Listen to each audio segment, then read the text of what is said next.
If you're trying to build up your glutes or your hamstrings or both, let's try out the Dumbbell RDL. I'll show you how to make it glute dominant, how to make it hamstring dominant, and how you can do the in-between, making it both glutes and hamstrings. Beginning the movement with dumbbell in each hand, have your feet about shoulder width apart so that the dumbbells would slide down your legs as you're doing the movement. Always a good habit to throw the shoulders back, so you start with a very tight upper back in the posterior chain. Begin the movement by sliding your hips farther back. Meanwhile, you're keeping your upper torso very straight and separated from your hip joint as a hip hinge. So at the bottom of the movement, you should feel like you've bowed forward, and then you can contract your glutes and come all the way up. Common mistake is when people are trying to reach down with the dumbbell, they will round their upper back and middle spine rather than keeping it straight, which causes a lot of tension in the low back, and then they feel their back when they're doing this exercise. Ideally, as you lower the weight, you're keeping your low back very flat, but commonly people even try to reach too far,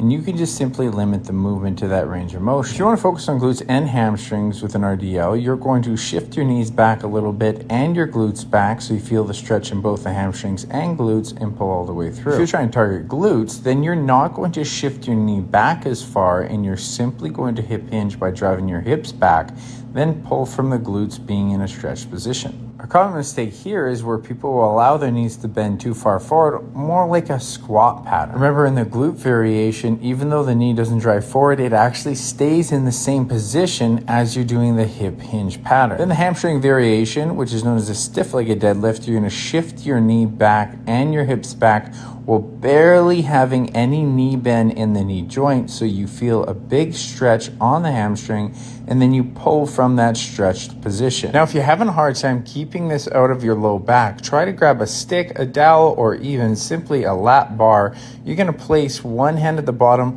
one hand behind your head. Then what you can do is you can practice the hip hinge pattern, because this dowel and stick is actually going to help you feel your spine, especially in your low back, where a lot of people have a hard time coordinating their hips. So it's great to practice to do several reps with the stick and the hands on your head, and then immediately grab some dumbbells and then practice that RDL the same way, feeling like you did when you had your hand on your lower back and your neck all moving as one. And one last tip with the RDLs: facing a mirror doing an RDL is really useless because you're only seeing hip width. So if you're going to use a mirror, face away perpendicularly, and then you can always reference your low back to make sure you have a good hip hinge pattern.